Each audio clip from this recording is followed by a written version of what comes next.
Trinona bha agus tásúla gom go bhfuil sibh go léir go maith. Good afternoon. I hope you're all really well. I'm painting. As you can see, it's even on my nose. Oh, here we go now. The squadla. She's on the bag. I'm going to be sniffing. Disclaimer as well. I've hay fever and I'm still sick. Sorry about that. Just before we get into all the hair, anyway, got a message off a fella, right? And I think it's a fantastic idea. So there's an awful lot of us that are very unhappy with what happened in Croke Park, me included. Some of us live, sleep and breathe the GAA and have done our whole lives, play it, watch it, love it, are proud of it. And Irish people were never even allowed to walk on that grass, sacred ground. You weren't allowed to walk there, just weren't allowed. And for them to profit considerably by allowing a Muslim festival to take place there, with people kneeling on it and putting prayer mats on it and etc., is an absolute disgrace. It's a kick in the face to the Indigenous Irish people. Not only that, but to our ancestors who fought for our independence against oppression, and now we're being oppressed by our own government. It's absolutely sickening. Fidelity to one's nation is paramount. If you don't have that, you're a rat bag. Anyway, look, back to the point.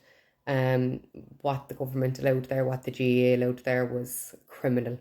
Okay, this is Bloody Sunday, where civilians were slaughtered. This is where Bloody Sunday happened, right? In retaliation to military units.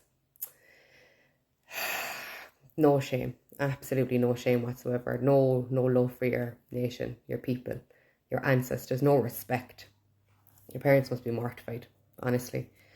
Now, this guy had a great idea and he asked me to pass it along. So his idea was that what if all the GAA players Irish were to take the knee, as a mark of respect before every game.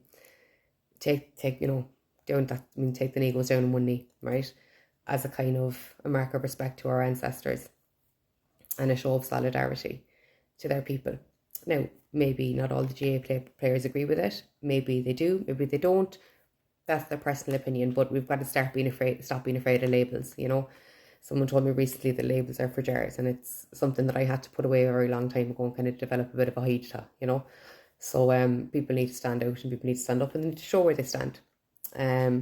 So if you agree, like it, share it, pass it along maybe to a GAA player, and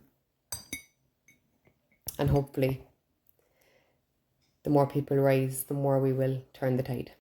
And just before I have to deal with anyone going, oh my God, you're so hateful, you're so intolerant. No, I'm not, right? You're so stupid that the government has made you believe that I am, right? It's not a case of us not liking other people or being intolerant, right?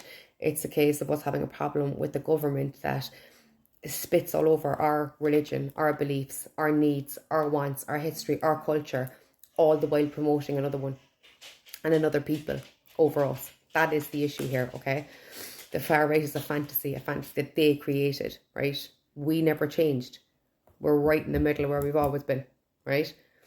Our values, our morals, same as the nations, have not changed. We're exactly the same, right?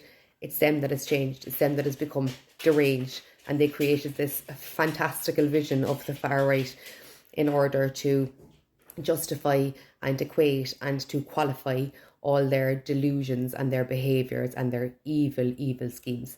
That's what's happened here, okay?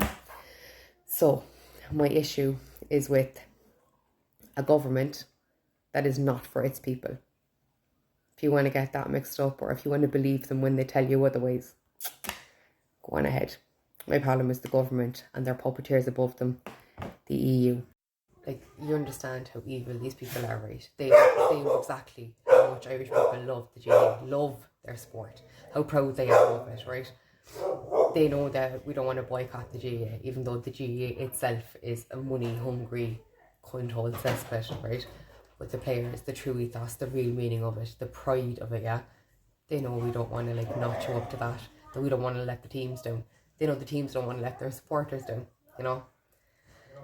They've played off every single thing they could possibly find to destroy us.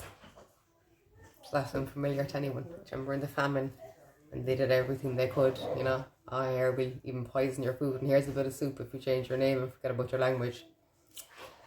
Being colonised again by your own government entities.